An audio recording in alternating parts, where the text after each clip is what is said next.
You are listening to This is Oklahoma, hosted by Mike Hearn, telling stories of Oklahomans and those that have made it their home. What's up, guys? Welcome back to another episode of This is Oklahoma podcast. Mike Hearn here, your host, back with another episode. Excited to share this episode with you today, but before we do, I've got to thank our sponsors. First of all, the Oklahoma Hall of Fame. They've been a huge part of this podcast for the last few years. So the Oklahoma Hall of Fame have been sharing Oklahoma's story through its people since 1927. For more information on the Oklahoma Hall of Fame, go to www.oklahomahof.com. And for daily updates, go to oklahomahof on Instagram and give them a follow. Our other sponsor today is the Chickasaw Nation. Now, the Chickasaw Nation have sponsored pretty much everything in Oklahoma. They're a huge supporter of Oklahoma, and it's an honor to have their name and their brand supporting this podcast. A huge shout out to Governor Anatoby for supporting this podcast. It really means a lot. Our third sponsor is Diffie Ford Lincoln down in El Reno. Now, this one makes me so happy because these guys are great friends of mine, play a lot of golf together. I've bought my cars from them, do most of my oil changes down there, have a cup of coffee, hang out down in El Reno. It's a good spot to go. And not only are they great friends, but they provide a great service. So for over 60 years, third generation family owned Oklahoma business down in El Reno. They're also in Bethany as well. So people in the Bethany area know the Diffies really well. But if you're looking for anything new, used, Ford, Lincoln, or whatever, I'm sure they could find anything you want. Check them out, diffieford.net, and then on Instagram at diffiefordlincoln. This episode is brought to you by the Doghouse OKC. Recently, I have been in need of some doggy daycare for my two pups, and the Doghouse have come in clutch. The team over there are incredible. They've taken care of my two golden doodles, and so it's been an honor to partner with them on the podcast and share the love. And the one thing that I do with the sponsors that I have is stuff that I use and recommend, like the Diffies with my car, Hall of Fame. They're awesome. Citizens Banks, where I bank. Chickasaw Nation, huge supporter of Oklahoma. And adding to that is the Doghouse. And so if you're in need of doggy daycare in the day or boarding overnight, they do grooming and other cool things too. But I've had a fantastic experience, and it's an honor and a privilege to share this with you too. So go to thedogHouseOKC.com and follow them on Instagram at thedogHouseOKC. And hopefully our pups will run into each other. This episode is brought to you by the Oklahoma State Treasurer Unclaimed Property Division. Oklahoma has more than $1 billion of unclaimed property. Reclaim what's rightfully yours. Visit YourMoney.ok.gov and enter your name to find out if you have lost money from utility deposits, uncashed checks, life insurance policies, or more. If you've got a minute, search for free and visit YourMoney.ok.gov. Dust the red dirt off your boots and get all your rowdy friends together. Born and Raised Music Festival is back for one hell of a weekend. September 13th through 15th, 2024 in Pryor, Oklahoma. Featuring Cody Johnson, You got a chance, take Hank Williams Jr., all my rowdy friends are coming over tonight. Cole Wetzel, plus Midland, Dwight Yoakam, the Red Clay Strays, and many more. Weekend, single day, and camping passes on sale now at bornandraisedfestival.com. What's up, guys? Welcome back to another episode of This is Oklahoma. Mike Hearn here, host, back with another episode. Today, I am in the War Acres area, and it gives me great pleasure to introduce to you Jed Chappell, who is CEO of City Center. Jed, thanks for the tour. Fantastic facility you've got around here. Really excited to share the story and talk about the event that you guys have coming up. Yeah. But before we get to all of that stuff, yeah, tell me a little bit about kind of your story and your kind of connection to Oklahoma. Were you born and raised here? Well, I actually was born in St. Louis, and so when I was a year old, we moved to Oklahoma City, and I've been here ever since. I'm 47 now, so it's been a while. Really love Oklahoma City. I just feel like I'm a city guy. This is my town. I love it. And so, yeah, I grew up going to school in the northwest side of Oklahoma City. Ended up, my life kind of took a turn at a young age after my father passed at 11 years old. By the time I was 14 years old, I ended up beginning a life of selling drugs and carrying a gun everywhere I went. By the time I was 18, I got wrapped up in an armed robbery, and I ended up getting shot 4 times in the midst of that armed robbery. And that was really where my life completely changed forever. That really began a process for me in my life to where I started looking at life a little bit differently. And eventually I was sentenced to 47 years in prison at 19 years old. Went to prison and miraculously only did 8 years in prison. But in that time frame, I really started realizing, man, there was a greater purpose for my life, that all this madness that I experienced, all the chaos that I was living in, actually had purpose. It could actually be leveraged for something good. And so eventually I became a pastor, started pastoring at a church, was the community outreach pastor at the church I was at, going back into the communities that I was actually poisoning at one point in my life, and trying to restore hope and bring relief and restoration. So, and then from transitioning from being a pastor to now being the CEO of City Center and operating a resource center that's in a neighborhood to serve people that were in the same, a lot of times kids that were in the same situation I was in growing up. Wow, there's a lot. There's a lot to unpack there. There's a lot there. But obviously related to what you do today, like you have, you have the personal experience for what some of these kids are still going through. You could really relate, which is very hard. I mean, these. Fortunately for you, you got out and you're making the best of what you have, and having, I can't imagine what it's like being shot and thinking my life's over and having a second chance, right? And then thinking I have a second chance, but I'm now sentenced to a small box for 47 years. And I guess let's go back a little bit. So obviously seems like dad passing was the catalyst to everything kind of going downhill. Yeah, it really was. So my dad, to me, he was 10 foot tall and bulletproof. He always was very solid and consistent in our family. My older three brothers, I think, saw the worst of him. And so as they saw the worst of him before I came along, they started living a similar life that he lived before I was born. And so by the time I was born, he was not living a life of, he was an alcoholic before I was born. He was, running around doing a lot of things that were not conducive to being a family man. I would say that. And so I think my older brothers saw that. And so transitioning from his passing away, my older brothers were really wrapped up in drugs and alcohol. And I saw the effects of that on my mom and my family at the time. And I have a sister as well who was affected by that, I'm pretty sure. But I actually started selling drugs for one of those older brothers. And so that was 11 years old, my father passes. 14, I started selling drugs and put a gun in my hand. And I was just really an angry young person. I was just very angry, mad at the world, didn't have any direction or guidance. And I always say there's two different types of mentors in the world. There's a mentor that will lead you down a positive path, and there's a mentor that will show you how to live in the streets and operate in those spaces as well. I chose the latter, and so got attached to a group of people that were helping me manage my street pharmaceutical business. And so I learned a lot in that process. But so that's kind of what my life looked like, growing up. Looking back, it all sort of makes sense to you, right? It's a product of your environment.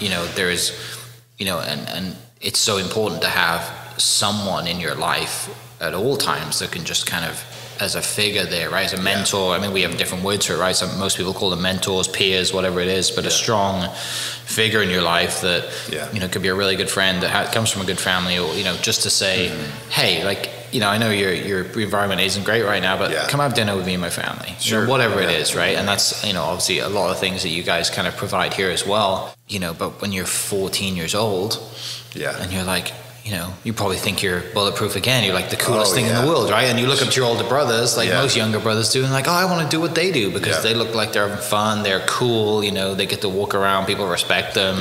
Every little circle has got its kind of, ways that people kind of stand out. And, looking at being the youngest, there's unfortunately, there wasn't much in the way of not taking you down that path. Sure, that's true.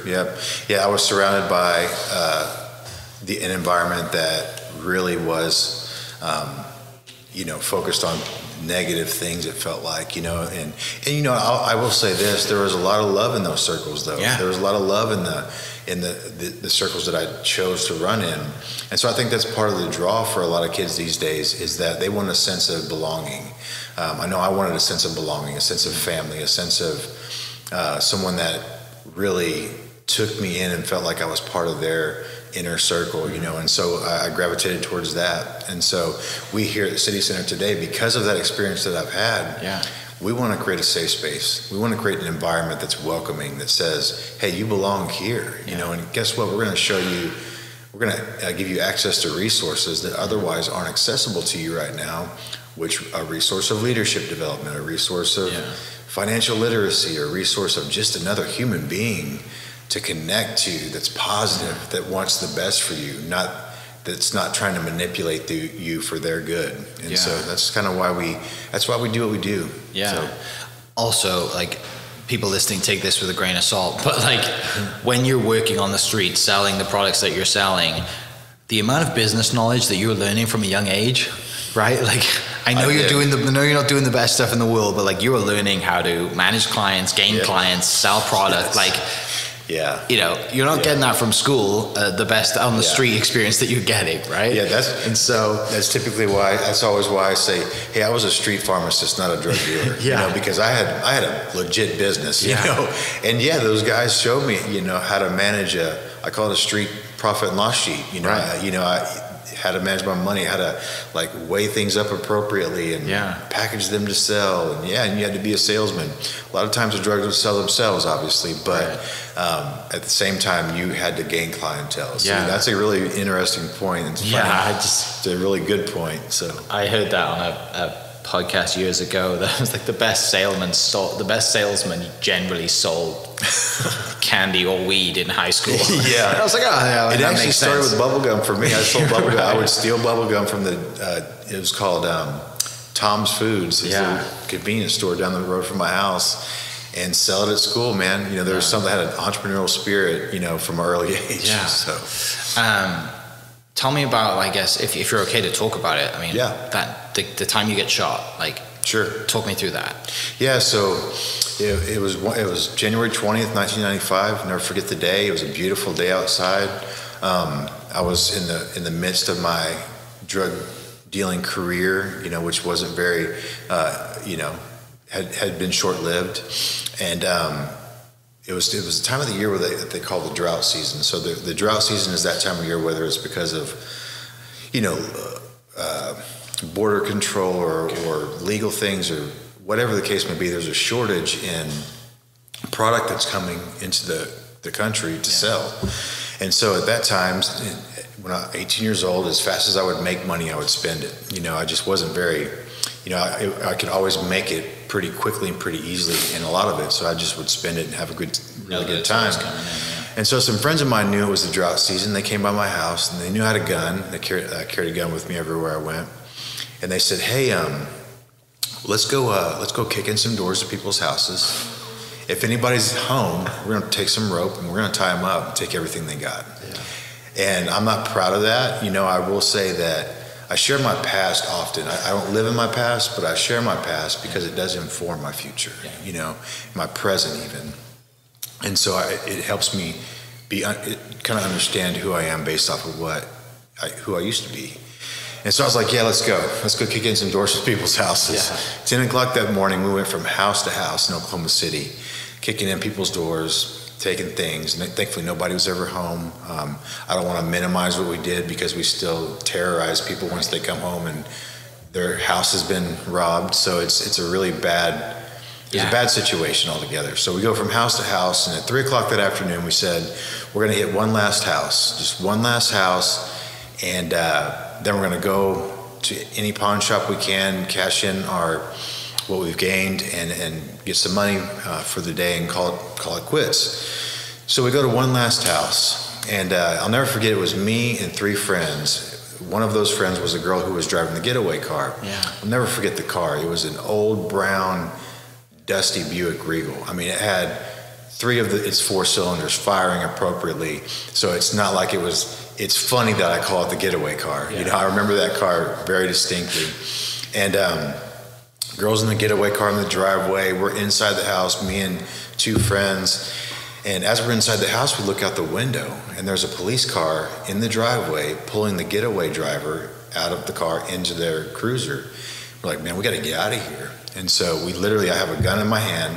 We break out of a side window and take off running through this neighborhood. I'm in front with a gun in my hand, exposed gun in my hand, and my two friends are behind me. We're racing through this neighborhood to try to get away. And as we're running, an undercover police car comes to an abrupt stop, jumps out of his vehicle. The officer jumps out of his vehicle, draws his weapon on me and says, "Drop your weapon or I'm going to shoot." And me, from 20 feet away from him, with my first just wired reaction, I raise my weapon on him and say, "No, you drop your weapon or I'm going to shoot." And it was a really intense, like, charge moment. Before I could squeeze the trigger, he shoots 5 times, hitting me 4 times in my chest, arm, and twice in my hand. And my hand currently has, you can tell, has some damage from that experience. Well, I hit the ground. I lose 65% of my blood supply. Ambulance comes. I flatline in the ambulance for 20 seconds, and I wake up handcuffed to a bed in ICU at Baptist Medical Center here in Oklahoma City. And I'm thinking, what just happened? You know, what just happened? For me, as I approached that day, it was just like another day for me. It sounds crazy, but going to rob some houses, going to do some kind of crime or sell drugs, whatever the case may be, it was just another day for me. And the way I was living at the time, I never expected for something like that to happen, if that makes sense. And so it was really a major moment where I was just like, what is going on right now? I ended up going to county jail for a little while. My brother bonded me out. Got out of county jail, was out on bond for 7.5 months. So bond is whenever somebody puts up money to get you out of jail until you go to your trial or you plea out or whatever the case may be. So I was out for 7.5 months. My girlfriend at the time had gotten pregnant. So 7.5 months later, I have to go back into county jail for 1 month for a pre-sentence investigation. And during that month, they didn't find anything shining about me. I'll just say it that way. I was a bad actor, you know. I was not living well. And so my time came then to go from county jail to the courtroom to be sentenced, because I gave a blind plea of guilty, saying, "Hey, I'm putting myself at the mercy of the court. Here you go." Well, I go in, and my whole family's there. The girlfriend who's pregnant is there, points at her stomach, says, "I'm in labor." She went into labor in the lobby. Oh my gosh. She's getting ready to have my oldest son, and I'm getting ready to get sentenced. The judge then hands down a sentence to me. He says, "I'm giving you 47 years in prison, and I hope you don't get out anytime soon, because I'm tired of little punks like you running around my city, threatening officers and taking people's stuff." And, you know, he wasn't wrong, you know? Right, like one of the things you don't do in this country is try, you know, it's like, you know, in the moment, you obviously looking back, right, like it's, but it's, you know, they throw the book at you, don't they? You know? Oh yeah, and this was basically what that sentence was the maximum amount of time for each consecutive sentence he gave me. He ran them all consecutive. So my life was over. I couldn't imagine living to 47 years, let alone doing 47 years in addition to my young 19 years incarcerated. And that was when it just, like, the weight of everything just fell on top of me. Went back to my county jail cell after I hugged my family and cried, fell on my face. And that was when I had a really vivid spiritual moment. And I really surrendered my heart to Christ, and things radically changed for me from that point on in my life. So religion wasn't big in your life up until that point? No, it wasn't. I grew up in a church that was very traditional, very kind of check the box, I guess is the way to put that. So I went to church. My mom was a praying mother. She was amazing. And so, but I didn't really take religion very serious, you know, in my latter years, especially after my father passed away. So I felt like kind of like God abandoned me. You know, I felt like he abandoned our family, especially when I saw the crazy stuff that was happening with my brothers and things like that. So have you met the judge or the police officer yet? Both. How was that experience? So really crazy. So fast forward, you know, I only do 8 years in prison, miraculously because of good behavior. So I get out early in 2003, and I started attending I'll get us there, but kind of a cool segue to that, to the story about the officer. I started attending this church, And it's a church that's right across the street from where we're at today. Okay. And the youth pastor, I had been out 2 weeks, and the youth pastor said, "Hey man, you'd be a great youth volunteer." And I was like, "Man, you better run a background check. You need to run a background check and make sure you double check it. And then I'm going to tell you my story so you have the whole story." Right. And so I did, and his eyes were real wide as I was telling the story, but he had this sense of relief and peace, saying, "You know what, I think our youth group would really benefit from a person that's been through what you've been through." So long story short, the building that we're sitting in right now, which City Center owns and operates, was their youth building. And so the first time I volunteered after all the things that I experienced ever, as a free man from prison, was in this building serving youth. And now we own the building and we're serving thousands of youth every year. And so it's pretty cool to see how things come full circle. Fast forward a little bit longer, I ended up becoming a pastor on staff at the church. And I was the community outreach pastor, reaching out back to the communities that we, again, like I mentioned earlier, that we had poisoned. And so really loved what I was able to do. And so one day I'm sitting at my desk at the church, and I feel like, God doesn't speak to me in like a loud, booming Morgan Freeman voice, like some people maybe, but I wish that'd be cool. Like Bruce Almighty. Yeah, exactly. That'd be really cool. I love that. But he doesn't. But I had this impression in my heart that I was supposed to reach out to the officer that shot me. And I thought, man, God, this is a really heavy request. Like, this is something you're going to have to really guide me on this one. Because what if he thinks I've gotten out and I'm seeking retribution or whatever the case may be. Yeah, well, and not to mention like the trauma that he goes through. I mean, people don't think of that either, do they? I've got a brother-in-law in the police force too, and just like, you don't think of it. You always think of the person that's got shot. You don't think of the person that's actually like that was put in that position. I got some good stories I'll share about in that vein that you're spot on, And so anyway, I just felt like, hey, I need to do this. So he was no longer a police officer in the police force, but he was working a different job. And so I found out where he worked. Come to find out, he was also a first responder to the Murrah building bombing right after he shot me.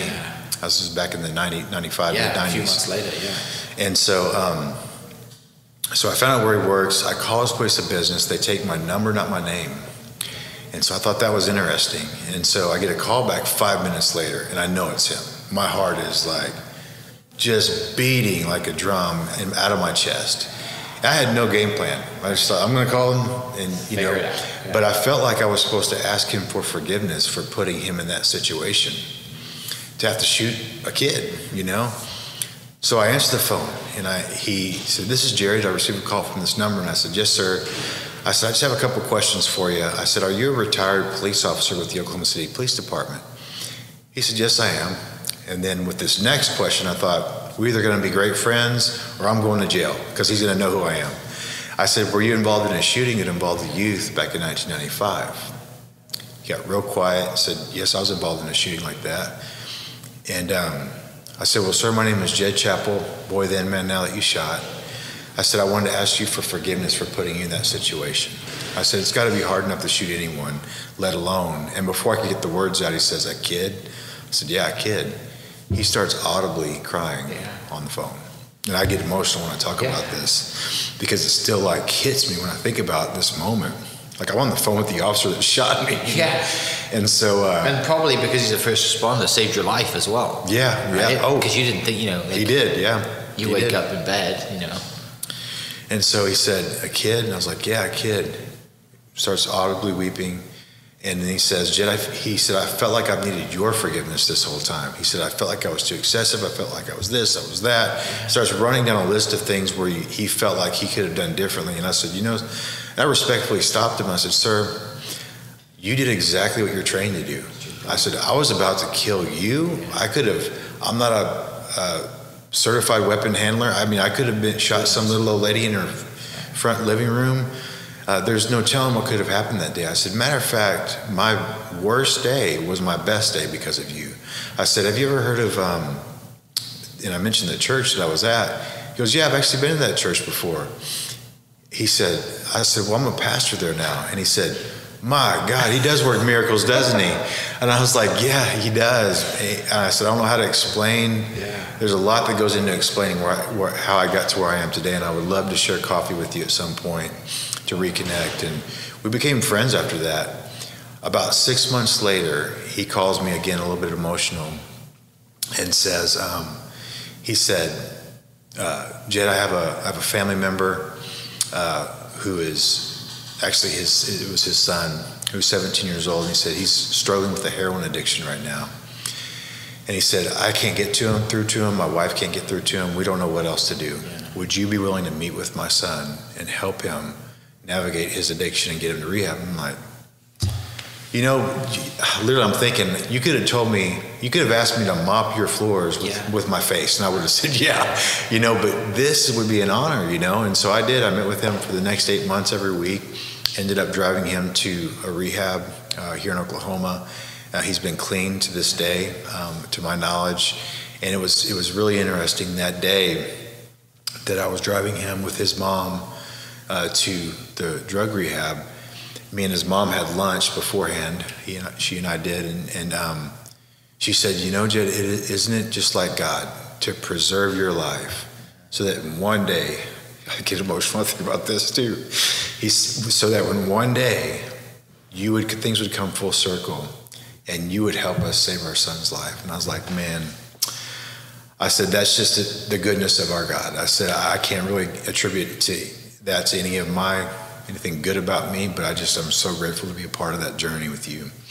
So that was a very powerful interaction and relationship that was formed with with Jerry, the officer that shot me, his wife, their son, and it's been great. And so and then the judge. So a previous board member of ours was the first assistant to the Attorney General at one point in his career, and I was talking to him about, obviously they all knew my story, all of my board members. And he's like, well, who's your judge? And I was like, Judge Black, and he's like, oh, Judge Black, man, he's like tough on crime. I know. I figured that out, And he said, man, you know what, I know him. I'll reach out to him. Would you want to have lunch with him? I said, sure. I would love that. I would love to share kind of who I am now, what's, going on. And so we had lunch, and he's like, man, he said, I think I was having a bad day that day. I was like, I know I was. I don't know about you, but I know I was. And so that was a really good relationship. It was kind of just lunch, and that was it. We didn't go any further than that, but had the opportunity to reconcile both of those relationships, and that was pretty powerful. But then, and so today, another cool component of the story is that I've received a full pardon by the state of Oklahoma from all my crimes, and a full expungement of those crimes as well. So you can't even look me up on the internet anymore. Which I thought about that. I thought, man, I should have downloaded my rap sheet to make sure I keep my street cred. Just to have it. Yeah. I'll be like, I did that still. Yeah. So anyway, I'm not ashamed of it, because it's a story that I've seen be leveraged for good. Yeah. So. Yeah, it shaped who you are, right? Yeah, and as bad as it was, and the things that you went through, and the things that you put other people through, you've dedicated your life since then to making it right and as better as you can, right? And sure, you can't take away the things that you've done, sure. But every day the things that you do here at City Center, and it works towards that, and obviously full circle moment with the Jerry's son. Mm-hmm. Yeah, I mean, that was powerful. Yeah, it was really powerful. I'm really grateful for that, and just having that opportunity. So you were right across the street then. That's what gets you kind of in this area. To pastor and mm-hmm. just kind of gets you in this, that obviously the close tie to City Center, what that was, obviously it wasn't, the building was here, but it wasn't that at the time. Right. How do we transition then to thinking, I can do this, I want to really open up my own shop and really kind of focus on, on pointing what I have in my heart to give back to, people in need?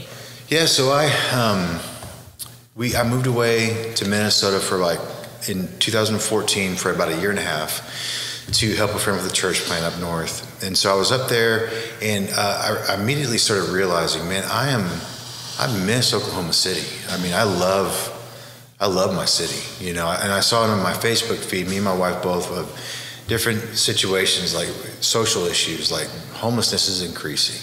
Lack of mentorship for youth is at an all-time high. Our kids in this country are, I feel like, endangered, not just at risk. They just have such a lack of guidance in certain scenarios, in certain contexts. And so I just felt this pull back to Oklahoma City. And so the pastor up there that was a good friend of mine was super supportive and supported us on the way out the door. Matter of fact, one of the first checks that we received was from them, you know, and so that was awesome. But my friend here, who is the lead pastor of a church, his name is John Chastain, he said, man, I tell you what, he said, what would you say if I gave you the opportunity to occupy our building, that's a building that we have across the street, at a low rent cost, help you raise some seed money to get things started, to do what you've always wanted to do, which is, this is something that I've always been really passionate about, is doing community work in the community through a resource center of some kind, just a safe space, a hub for families and young people to come to. And 2 weeks later, I was on the road back to Oklahoma City. And so I had this vision inside me for a number of years, just because I had traveled to Los Angeles and been to the Dream Center and was inspired by that, and inspired by other, you know, different types of youth centers and resource centers. And so I already had an idea of what that would look like. And so I thought, you know what, we need to boil things down to like the most relevant needs that exist in this community. And so we interviewed, when we came back, we interviewed every single chief of police, every school counselor, every principal, anybody that's doing anything in the community. We asked them, like, hey, what are the things that, if you were me, you would focus on? And it boiled down to food insecurity, clothing, and mentorship for young people. And so we're like, and I always say, there's our Chick-fil-A sandwich. That's what we do. And anything outside of that, we operate within this collective impact model that we've developed that says, hey, we're better together. We're stronger together. So one of my jobs is becoming friends with good folks that are doing great things in the nonprofit sector and in the corporate sector to come partner with us so they can fill in the gaps when other needs arise in the community. And so that's kind of how it all began. It started, we actually opened our doors November 2017, and we haven't looked back since. Yeah, that's...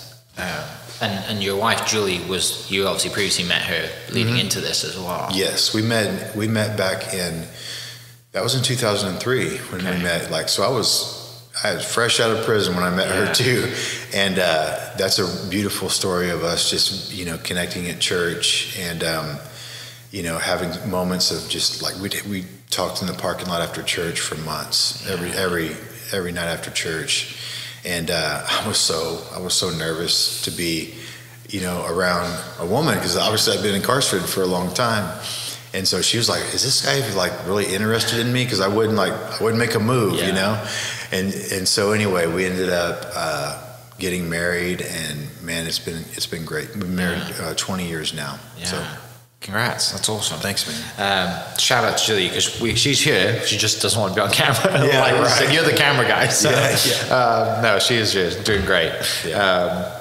So opened in 2017. Take me from then to now.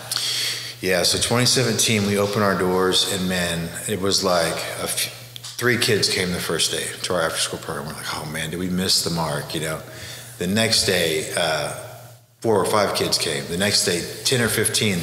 By the end of the week, we were running like 50 kids were coming. And, you know, it was a little bit chaotic, honestly. It was a little bit like a free-for-all, because we were trying to figure out programming, and it was me, Julie, and that's it.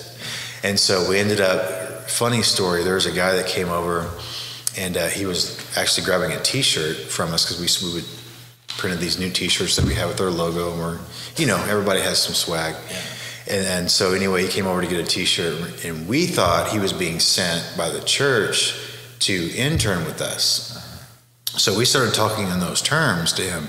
He never said anything like, that's not why I'm here. He's like, oh, okay, that sounds good. Yeah, I like kids. So, and at the time, he didn't have to work. He wasn't in a situation where he needed a job. And so he said, we were like, well, could you be here, 5 days a week, basically 40 hours a week? He's like, sure. So we had a full-time volunteer that was serving in the youth department. And then later on, he's like, hey, I just came here for a T-shirt. I wasn't like, we were like, wait, what? We thought you were sent over here as like an intern / volunteer. Yeah. He's like, no, but you guys were so convincing. Like, I thought I had to be a part of this. And so he was our first hire. He was our first, outside of Julie. Julie was, because Julie at first was not getting paid. Yeah. She was hired, then he was hired. And he was awesome. And so we kind of grew from there. We ended up hiring an athletic coordinator and a nutrition coordinator we hired as well, and the program just grew and developed and started seeing kids come in. We started partnering with other nonprofits and corporate leaders in the community to say, hey, can you help us we see that financial literacy is a problem for some of our young people. We see that basic life skills aren't being taught. We see that some of our kids that are getting ready to graduate don't have a birth certificate, don't know how to get that birth certificate, don't know how to do an ID, they don't have somebody to drive them to a driver's ed program. So we're like, okay, let's hear all the things, the relevant needs that are starting to come at us. It's like you can say, hey, we have a mentorship program, but there's a lot that comes with mentoring a young person, especially when they don't have any handles whatsoever on what navigating life beyond their current situation looks like. So we were literally having some kids dropped off out of the back of a police cruiser because they got caught stealing car stereos that day. So they're getting dropped off to our after school program. And so it was amazing and it was beautiful. There was lots of challenges, but such a beautiful story. Our building at the time, I mentioned, it was given to us at a low rent cost. And some people started hearing about us, started volunteering. Kind of cool story. There was a lady that started volunteering. She would come in and out just helping with food. And then she began to ask some really pointed questions like, hey, what's your board structure look like? What's your financial structure? How many donors do you have? And all these different, I was like, these are interesting questions. And then we saw a really sizable check come in the mail from her. And then I recognized the name and then asked if she would introduce me to some of her family. And then that led to a conversation that lasted 30 minutes where someone wrote us a check for $500,000 to buy our building. Bought our building, so we're debt free. We don't have to worry about any rent either or anything like that. And just one thing after another similar to that type of situation started happening for us, so that the momentum just began to develop for our organization. So 8 years later, we're still, plowing forward in a really exciting way. We serve about 12,000 meals a month out of our food pantry. We give away approximately 30,000 to 35,000 articles of clothing every month. And then we have a really thriving, vibrant youth program that we're just very proud of. So. Yeah, let's dive into that for a little bit and dive into, obviously the food side of things to start there. I mean, where do you get all your food to start? I mean, it's a lot of food to give away. Yeah, back to our collective impact model, we realized we're better together. And so there are people that specialize in supplying food pantries like Regional Food Bank, Feed the Children. We've been very fortunate to have some partnerships with local grocery stores. We have 2 different people that have urban farms that give us fresh produce. I'm talking from the ground to the table. It's as fresh and as natural as you can possibly get it. So our kids and our families are getting very a very high quality of food source. So the food pantry is very vibrant. We have lots of families that come in, lots of friends that are unhoused that will pop in. And so we have a dynamic to our food pantry.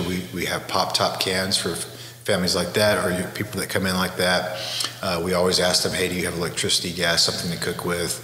If they don't, we try to give them a type of food that they can actually eat straight out of the can or whatever. And so, it's been really exciting to see that work out. So. Yeah, and I mean, you've got 10,000 square foot facility here. You've got plenty of space to, kind of like a gym sort of area, right? Like a huge open space. The kids can come run around, do their thing. And talk to me a little bit about kind of like the model that you know, everything's related in a house term, right? Talk a little bit about that. Yeah, we refer to everything in home terms in our building. You know, there's the living room, there's the dining room, there's the closet, the kitchen, and I feel like the way that the interior designer and my wife put everything together, it feels very welcoming. We feel like very much like home, because we believe and realize that this is going to be the one place that feels most like home to some families and to some young people. So we did that very intentionally. And so you'll come in some days and it smells like cookies in here. It's always going to smell like food of some kind, because we're always cooking something for the nutrition program. But that's a really important dynamic to what we do. And we always talk about, you know, dignity being the focal point. Like, how are we bringing dignity to people? There's great programming out there all over the city. I think the only thing that separates some from others is how do you deliver services? How do you deliver programming? Because how you make someone feel in the midst of meeting their need is really critical. You know, that can be a game changer for some people. And it has been. So I feel like because of that approach of dignity first, like how can we serve people, low to no barrier to entry to any of our programming, we see families that have come back to actually contribute and to serve. And so it's again, our mission is to create empowered pathways to relief and restoration. It's one thing to blaze a path, cut a path through the middle of a lawn, but if you empower someone to help them create their own path, but based off what their interests are and their needs are and all that stuff, it feels different. And so that empowered pathway, we hope, will lead to relief. Which, hey, if I'm hungry, I can't hear anything you're saying until I'm fed. To restoration, which is then saying I'm a contributor now to this community, to this center, to whatever the case may be. So that's how we operate. Yeah, so. And you know, I love the fresh produce side of things too, because a lot of kids growing up or people in this situation, I did the regional food bank kind of young professionals for 1 year, and one of the things that stood out to me, there was an example of a kid who'd been given like a fresh peach. Mm-hmm. And they were like, what is that? We get that. And the person was like, it's a peach. And I think the child said, well, peaches only come out of cans, right? Because that's all they'd know. Yeah. And the fact that you're getting straight from the ground, like the educational side of things too, and also tying that into, the store that you have here and the financial literacy side of things that you're teaching these kids as well. Yeah. You're not just like giving free food and clothing, like you're really educating the people that have come through this building. I appreciate you saying that. Yeah, that's the goal. That's the restoration process. We feel like, I think that you don't know what you don't know, you know? And so if we can introduce people into new knowledge, to new opportunities, it's an absolute game changer. We actually take the kids in our leadership program and in our youth program in general out to the actual farms where we receive our food from. And it was funny, they were like, hey, if you can pick it, you can eat it. And so the kids are actually picking some of the vegetables, eating them right there. You're like, what is this? What is going on right now? Like, this is how food appears in a grocery store, And like, this is how it works. And so that's just new knowledge for them. It's a new experience that's very dignifying experience, saying, hey, you can also be a part of contributing to, what we have here at the center. And the financial literacy piece, all those things are so vital to helping them be prepared and ready for adulthood. So let's talk about kind of what makes this model sustainable going into the future, and then expanding City Center into other areas of Oklahoma as well. Well, we feel like what makes this sustainable is that, hey, we're not taking this whole thing on by ourselves. We actually have community partners that support us. So there's a financial piece to that. There's a volunteerism piece to that. There's a program sharing piece to that as well. So we believe that when we lock arms with our community all together and we move forward, that creates an opportunity to become sustainable, because, hey, we're shouldering something together. So I think that that's a really big part of what makes this sustainable and viable. And I think that, it'd be really nice to say at one point, what if the center didn't have to exist? what if we found a path to restoration that says, oh, this can be used as something different now for the community? Yeah. That's our hope. Our hope isn't to say that that we'll always operate the way we do. We hope that we evolve, and that we are meeting needs in a different way in our community. Unfortunately, the way the world is currently set up, it feels like we'll be doing this for a while, So the good news is we have great partnerships and great collaborative efforts to get with other people. So yeah. And finishing up, for people listening that can directly get involved, I'll put the link to the website, and they can if they feel the need and want to get involved, and they can go to that link. But more kind of currently, you have an event coming up. Yeah. Tell me about the event. We're really excited about this year's event. So every year we do a gala. In previous years, it's been at the Jones Assembly downtown, which they were an awesome venue, awesome folks that we got to work with. Graham Colton, great guy. We outgrew the space. So now we're at a place called City and State Venue and Events. Awesome spot. It's happening October 3rd. Doors open at 5:30. We do have an opportunity for people to sponsor tables. If you're a business that wants to sponsor a table, you can get in touch with me, and I'd love to talk about what that looks like. There's also individual tickets that can be purchased as well. Yeah.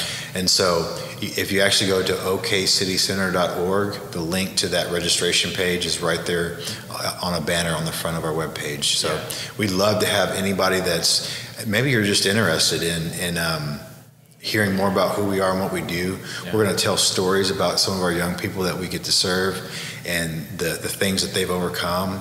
It's going to be inspiring. The food is going to be incredible. It always, it's going to be really, we've kind of like set up what the food is going to look like. It's going to be amazing. So, and think this, it's high-end date night. It's not a stuffy black tie event. It's a high-end date night where you can have a great time with your partner and just have a blast. So we'd love to have anybody that's interested. Yeah, I'll put the link for that in the description down below. People can come check that out. And I'm sure you get this a lot. People come to you and it probably feels strange for people to thank you for what you've done, right? Because of all the things that you went through to get here. But life could be a lot different. And those pivotal moments and all the little, things that have happened in your life, whether that's, getting shot, going into the jail cell, kind of having a judge having a bad day, and then, the turning it around while you're inside, only serving 8 years, reaching out to, Jerry who shot you and having that whole experience, like all these things, you look back and there's a reason. Yeah. And regardless if you're a person of faith or not, you can't ignore those stepping stones, right? And the things, and then this will continue on, hopefully long after you and Julie are not here anymore, and this stands the test of time because you guys have built the foundation for it. I think that's really cool. Thank you so much. I appreciate this. It's a privilege and an honor to ever get to share on any platform, and I really appreciate you and leveraging your platform to tell this story, and more importantly, to leverage this to, potentially help more young people. So. I've said this multiple times on the show. I say this a lot too. I mean, it's worth it if you change one life, and you guys have done a lot more than that and continue to do a lot more of that. So appreciate your time. Thanks for showing me around. It's a really cool facility. Yeah, thanks, man. For people listening, I'll put the links to the gala that's coming up October 3rd, and then also that will link to the website, and come check it out. And if you're in need or you feel like you have the capacity to help out, you feel called to share your story and to volunteer, reach out to Jed, Julie, and the team, and hopefully we'll hear some stories about you swinging by. Sounds great. Thanks so much, Mike. Awesome. For people listening, we'll catch you next episode. Cheers. Hope you guys enjoyed that great episode. Thank you so much for listening. As always, huge shout out to our sponsors, the Oklahoma Hall of Fame, sharing Oklahoma story through its people since 1927. For more information on the Oklahoma Hall of Fame, go to www.oklahomahof.com and follow them on Instagram for daily updates at OklahomaHOF. Our other sponsor, the Chickasaw Nation, amazing sponsor. They do amazing things for the state, and they're always sponsoring something in Oklahoma. They're a huge supporter of Oklahoma, and without their support, we wouldn't be able to do what we do. And our third sponsor is Diffie Ford Lincoln down in El Reno. Now, this one makes me so happy because these guys are great friends of mine, play a lot of golf together. I've bought my cars from them. do most of my oil changes down there, have a cup of coffee, hang out down in El Reno. It's a good spot to go. And not only are they great friends, but they provide a great service. So for over 60 years, third generation family owned Oklahoma business down in El Reno. They're also in Bethany as well. So people in the Bethany area know the Diffees really well. But if you're looking for anything new, used, Ford, Lincoln, or whatever, I'm sure they could find anything you want. Check them out, diffeeford.net, and then on Instagram at diffeefordlincoln. This episode is brought to you by the Doghouse OKC. Recently, I have been in need of some doggy daycare for my 2 pups, and the Doghouse have come in clutch. The team over there are incredible. They've taken care of my 2 golden doodles, and so it's been an honor to partner with them on the podcast and share the love. And the one thing that I do with the sponsors that I have is stuff that I use and recommend, like the Diffees with my car, Hall of Fame. They're awesome. Citizens Banks, where I bank. Chickasaw Nation, huge supporter of Oklahoma. And adding to that is the Doghouse. And so if you're in need of doggy daycare in the day or boarding overnight, they do grooming and other cool things too. But I've had a fantastic experience, and it's an honor and a privilege to share this with you too. So go to thedogHouseOKC.com and follow them on Instagram at thedogHouseOKC. And hopefully our pups will run into each other. This episode is brought to you by the Oklahoma State Treasurer Unclaimed Property Division. Oklahoma has more than $1 billion of unclaimed property. Reclaim what's rightfully yours. Visit YourMoney.ok.gov and enter your name to find out if you have lost money from utility deposits, uncashed checks, life insurance policies, or more. If you've got a minute, search for free and visit YourMoney.ok.gov. Dust the red dirt off your boots and get all your rowdy friends together. Born and Raised Music Festival is back for one hell of a weekend. September 13th through 15th, 2024 in Pryor, Oklahoma. Featuring Cody Johnson. You got a chance, Hank Williams Jr. All my rowdy friends are coming over tonight. Cole Wetzel. Plus Midland, Dwight Yoakam, the Red Clay Strays, and many more. Weekend, single day, and camping passes on sale now at bornandraisedfestival.com.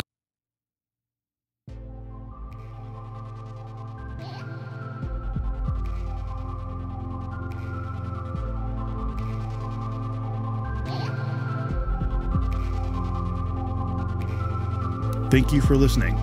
We are inspired by those around us and hope that you are too.